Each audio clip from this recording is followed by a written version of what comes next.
ഹരിഹരസുതൻ.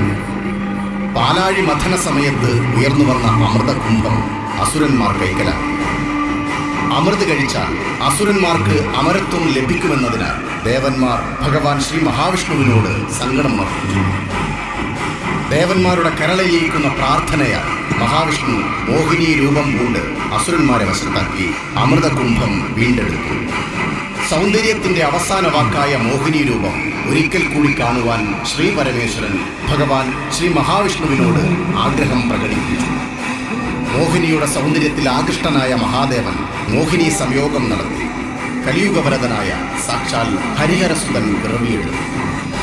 ലോകപാലകനായ ശ്രീ ധർമ്മശാസ്താവ് ഹരിഹരസുതൻ ആനന്ദചിത്തൻ അയ്യപ്പസ്വാമി കാലദേശങ്ങളിൽ ഭജിക്കുന്ന ഭക്തരുടെ ആഗ്രഹപ്രകാരം പ്രത്യക്ഷനാകുന്ന കലിയുഗദൈവം അത്യാധുനിക സാങ്കേതിക വിദ്യകൾ ഉൾപ്പെടുത്തി ജീവ ആർട്സ് അവതരിപ്പിക്കുന്ന ഡ്രാമാസ്കോപ്പ് ദൃശ്യാവിഷ്കാരം ഹരിഹരസുതൻ.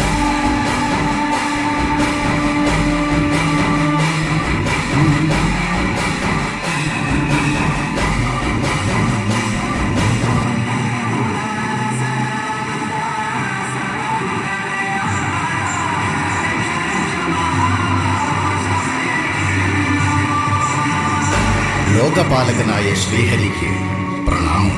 പ്രണാമം കൈലാസനാഥ. അങ്ങേക്ക് വൈകുണ്ഠത്തിലേക്ക് സ്വാഗതം. അങ്ങയുടെ സാന്നിധ്യം നമ്മെ അത്യധികം സന്തോഷിപ്പിച്ചിരിക്കുന്നു. നമ്മുടെ ആതിഥ്യം സ്വീകരിച്ച് അങ്ങയുടെ ആഗമനോദ്ദേശം വെളിപ്പെടുത്തിയാൽ.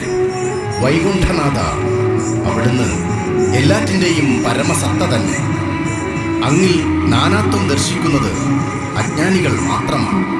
പാലാഴി മഥന സമയത്ത് അസുരന്മാരിൽ നിന്ന് അമൃതകുംഭം കൈക്കലാക്കുവാൻ അങ്ങെടുത്ത ആ മോഹിനി രൂപം ഒരിക്കൽ കൂടി ദർശിക്കുവാൻ നാം ആഗ്രഹിക്കുന്നു. അവിടുത്തെ ആഗ്രഹം തീർച്ചയായും നാം പൂർത്തീകരിച്ചു തരുന്നതാണ്. എന്നാൽ നാം കൈക്കൊണ്ട മോഹിനി രൂപം അത്യന്തം വികാരോദ്ദീപമാണെന്ന കാര്യം നാം പ്രത്യേകം ഓർമ്മിപ്പിക്കുന്നു. ശിവവിഷ്ണു സമാഗമത്തിലൂടെ ഹരിഹരസുതന്റെ പിറവിക്ക് കാലമെത്തിയിരിക്കുന്നു. ലോകരക്ഷയ്ക്കായി നാം ഈ മോഹിനി രൂപം കൈക്കൊള്ളുന്നു.